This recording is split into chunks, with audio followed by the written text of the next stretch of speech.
心、短褲、短裙或者吊帶裙 OK？ 你坐隔離台望住10幾個女仔行入嚟，坐低食嘢嚇，冇嘢啊嘛？攞個 sake 嚟溝水咁嘥？簡單啲講，你係完全係勁失禮。其他日本妹都經常做呢件事。日本人係唔會㗎，佢會吞咗、飲咗，唔會到出嚟。Hello， 我係居日港人阿灑，佢係居日港柴。唔係，佢係由日本出世，去咗香港，然之後再翻嚟日本嘅柴犬，叫 Kuro。咁今日咧，我想同大家講下咧，日本有好多潛規則，冇寫到明嘅規矩。咁無論你嚟旅行啦，定係住啦，其實只要你活喺日本咧，就有好多規則㗎啦。咁本身咧，我係想分旅遊篇同埋居住篇，跟住後尾發覺唔係喎，無論你係嚟旅行啦，定係住喺度啦，只要你個人喺日本呢一個國家，就有好多相同嘅潛規則啦。咁以下咧，我就會講一紮我知道嘅潛規則。咁唔知我講出嚟嘅潛規則，你知唔知咧？又或者你會唔會曾經做過咧？做過一啲唔得嘅行為，成為咗異類咧？咁首先我想講行路，只要你個人喺日本，你行路究竟係點嘅咧？咁咧，其實日本行路係靠咗行。咁你咁樣靠咗行啦，你翻嚟都係靠咗行咯，靠咗行，靠咗行，行路係靠咗行嘅喺日本。咁有啲單車會喺你隔離經過啦。Suppose 咧，其實兩個人咧都接受嘅，兩個人咁樣一齊靠咗行，即係隔離有空間嘅。即係如果除非條路好窄啦，你就要一個人行，隔離要留翻空間咯。但係咧，如果你打橫一排3、4個人咁樣打橫一排行咧，係唔得嘅，一定係唔得㗎啦。咁所以靠咗行，唔好一排人行，即係唔好咁樣，即係平時拍戲嗰啲咧，4個人打橫，6個人打橫行，咁樣係唔得嘅。即係你哋嚟旅行就唔好諗住平時啲 friend 咁樣2、3個打橫咁樣行，係唔得嘅。即係你唔可以用唔得嚟形容，呢個係潛規則，日本人唔會咁做咯。咁所以首先你要知道你喺日本行路係靠咗行嘅。咁上扶手電梯同埋落扶手電梯咧，一般都係靠咗行嘅。咩叫一般咧？其實日本咧大部分好大部分都係靠咗上扶手電梯，靠咗落嘅。大阪同埋兵庫縣咧就應該係靠右嘅。咁好似淨係得呢2個地方係靠右嘅啫。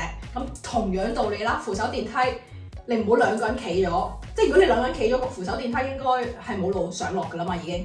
Suppose 單人企嘅啫，即係你一對情侶唔好咁樣企喺扶手電梯啦，你企喺後邊，企喺前邊。咁喺日本行路仲有啲咩咧？你就唔可以邊行邊食煙嘅。咁啊有啲區啦，我哋叫區啦，即係例如江東區啊、文京區，即係每一個區啦。有啲區咧係直情你行路食煙係要罰款嘅，咁就唔好一路行一路食煙啦，去翻吸煙區食煙啦，亦都唔可以一路行一路食嘢嘅，即係你冇諗住香港咁買咗啲嘢食一路行一路食。咁日本係佢冇寫明唔得嘅，但係唔會咯，因為之前有啲藝人啦或者其他唔同國家嘅 YouTuber 或者artist 啊，咁佢哋喺日本一路行一路食嘢咧，都會被公審啦。就係日本呢個地方其實喺潛規則上係唔會一路行一路食嘢，日本人唔會咁做咯，係咯，即係所以你唔好一路行一路食煙啦，唔好一路行一路食嘢咯。咁日本冇垃圾桶啦喺街，咁啊除非你去主題樂園啦或者係便利店入邊啦，所以你啲垃圾係自己攞翻去酒店，攞翻去 Airbnb 抌嘅，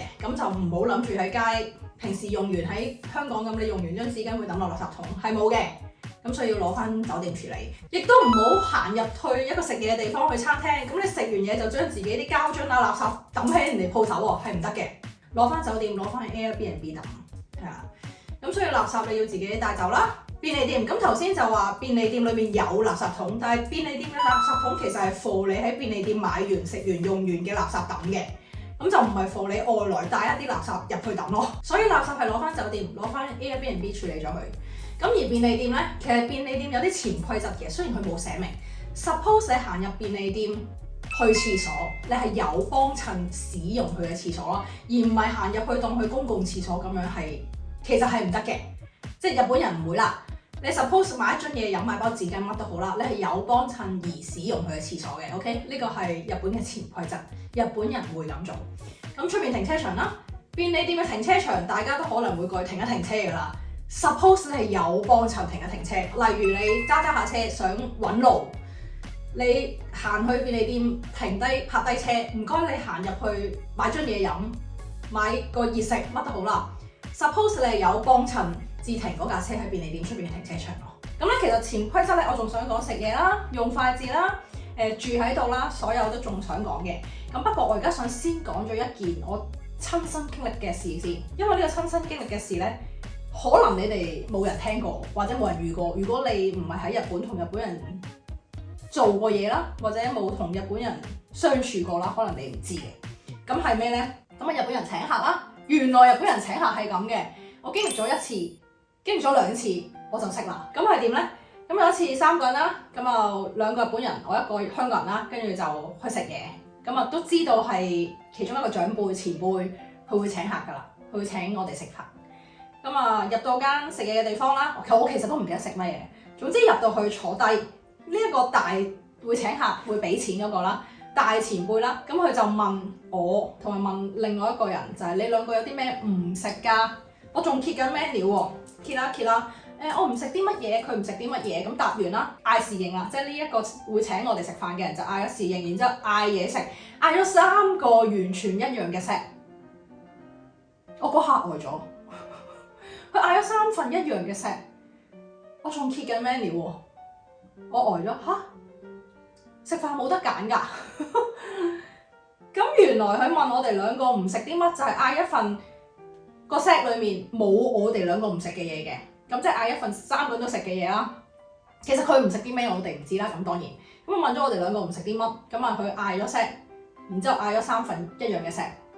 咁我嗰下有啲好奇怪嘅，即係原來係咁㗎，咁樣啦。我第一次經歷，好愕然，亦都嗰刻唔識應對。當然要講下呢一都真係 mask 咁樣啦。咁所以呢個係我第一次經歷日本人請我食飯。3個人嗌相同嘅 set， 而我睇緊 menu係冇得揀嘅，係啦，咁樣嘅咁咯。咁好啦，第2次經歷，我經歷咗2次呢啲日本人請食飯，我就識啦。以後第2次經歷咧就係調轉喎，又就係3個人啦。跟住個會請食飯嗰人就問我啦：你想食咩啊？咁我就睇啦，我就揀啦。我噏咗例如魚餐咁啦，我係冇理嘅，就咁噏咗出嚟。啊，我想食鰻魚啊，咁啦當 OK。跟住就佢嗌侍應，然之後嗌3份一樣我揀嘅鰻魚咯，即係我揀咗嘅嘢食，3個人食相同嘅嘢食，我嗰下勁唔好意思嚇，佢食唔食㗎？你啱唔啱食㗎？原來我嗌嘅嘢食，即係請客會俾錢嗰個係會 order 3份一樣嘅，跟住我就諗翻起，哎呀，我上次經歷過3份一樣嘅情況喎，咁啦。咁日本人原來好多都係咁嘅喎，然之後我經歷咗好多次其他日本人請食飯都係會咁樣嘅，即係會食一樣嘅嘢。嗰個畫面好震撼啊！其實你望下嗰3個 set 係完全一樣，好特別嘅一件事。咁從此之後我就識啦，我識啲咩呢？每一次知道人哋請，佢可能會問我唔食啲乜咁樣啦，咁我就識答啦。咁又或者佢問我你想食啲乜嘅時候，我就要去問翻另外嗰2個人啊，你有冇嘢唔食㗎？你邊啲係唔食㗎？我揀 O 唔 OK 啊？同埋例如我揀鰻魚咁啦，我揀鰻魚，你食唔食㗎？你食唔食啊？要逐個問㗎，日本人相處係要逐個問嘅，你唔好淨係問佢你食唔食鰻魚㗎？唔問對面嗰個係唔得嘅 ，OK？即係要全部問，即係明知佢即係呢一個日本人聽到我問佢之後都係要問翻你嘅，同一張台啊，即係呢個係日本人相處啦 ，OK？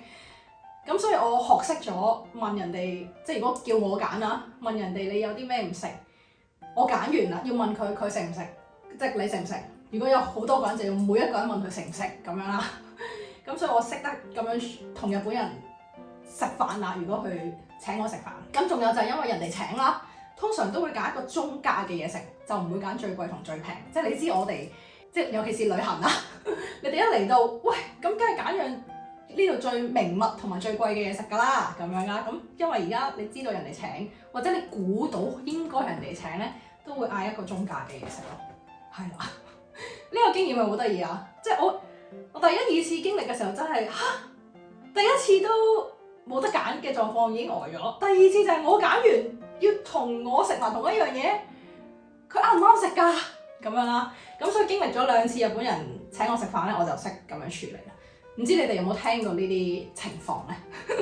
係咯，咁我就乘機分享下我同日本人相處嘅真實故事啦。日本係真係咁發生嘅。其實喺食嘢啦、用筷子咧，日本有好多潛規則或者叫規矩啦。咁但係對於我哋嚟講，即係或者對好多外國人嚟講都不以為意，但係佢哋係好介意嘅。咁咁逐樣嚟啦，即係例如你行入一間鋪頭，其實我哋喺香港啦，會行入一間鋪頭，衝入去揾個位坐低，跟住就嗌侍應咁啦。咁日本就唔係嘅，日本就係你行入間鋪頭，你要企喺門口，即係接待處啦，即係就等佢嚟接待你。你幾多位啊？跟住佢就會指明你去某張台，又或者你有某啲台要求你要話俾佢知，而唔係自己衝入去坐低咯。咁呢個就日本嘅潛規則，雖然佢冇寫明叫你企喺門口等，但係咁嘅。咁你入到去啦 ，suppose 就係每一個人都有一份嘢食，一份嘢飲嘅，即係每一個人都有一份會嗌嘅嘢咯。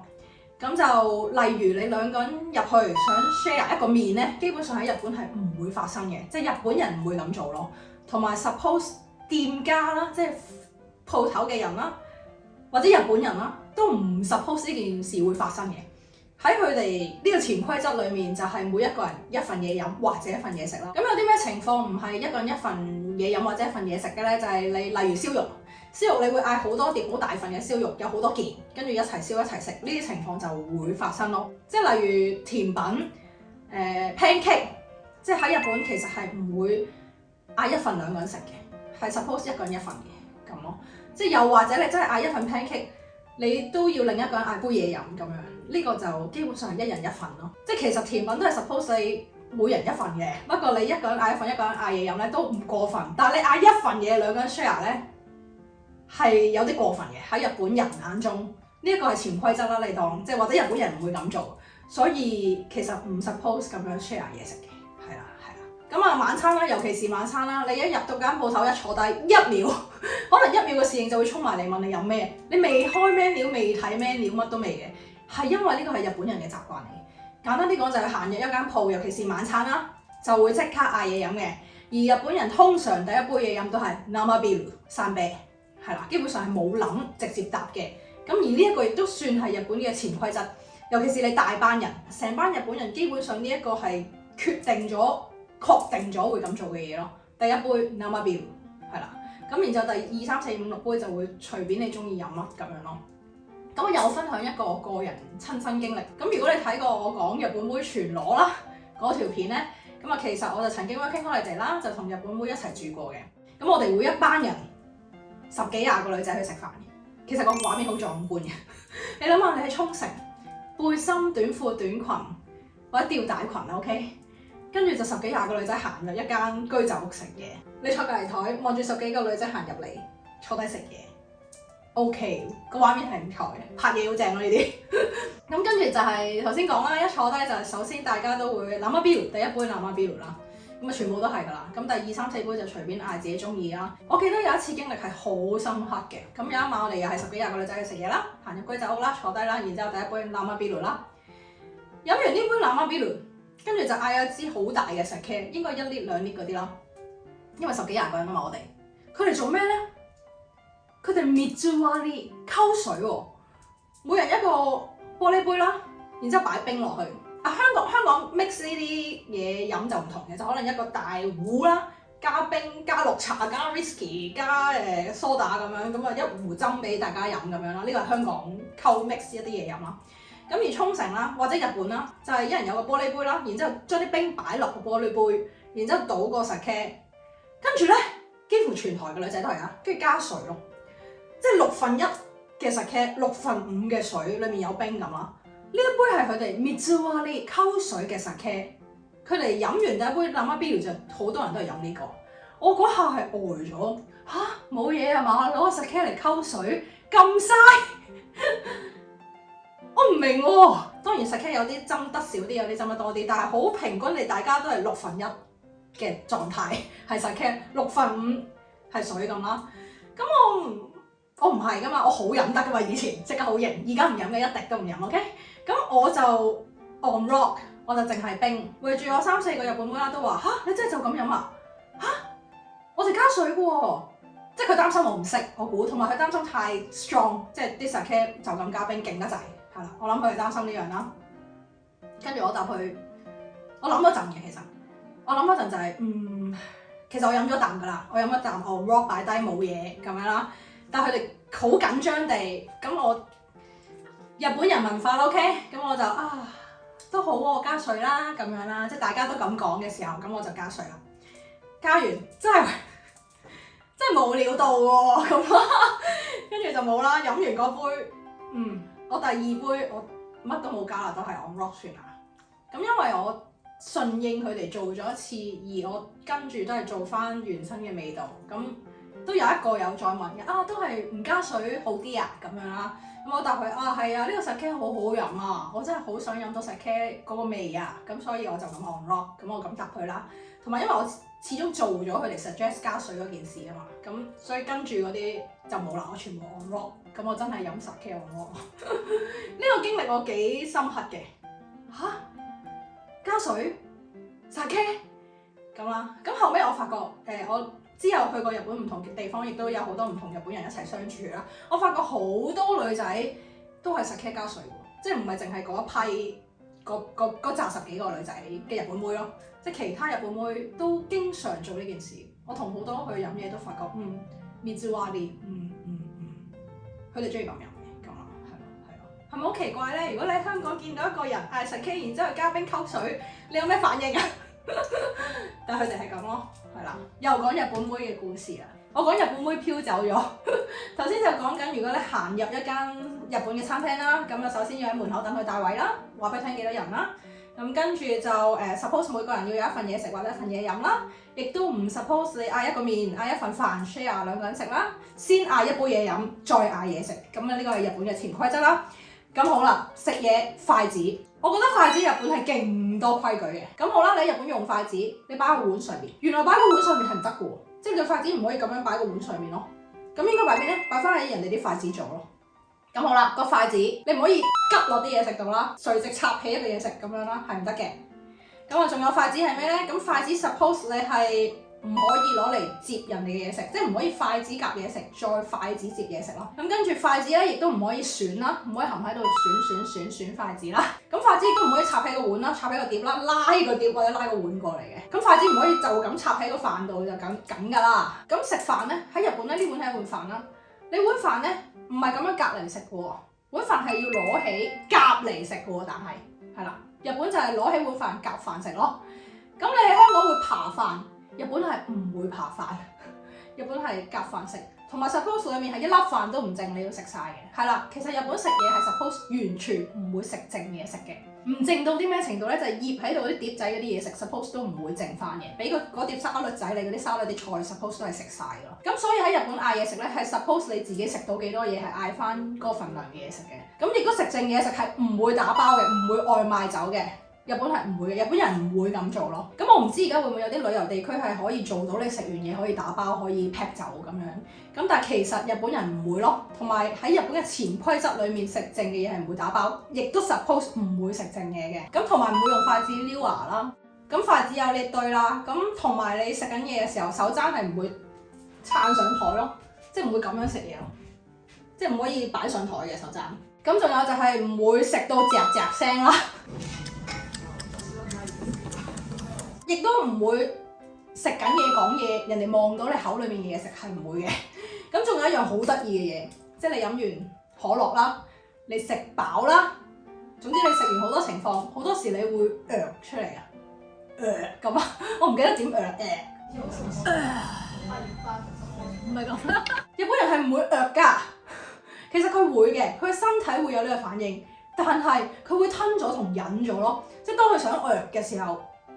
佢會吞咗、飲咗，唔會到出嚟。同埋佢哋好在意氣味，即係尤其是蒜蓉啦。即係你食完嘢，你會啲蒜蓉出嚟。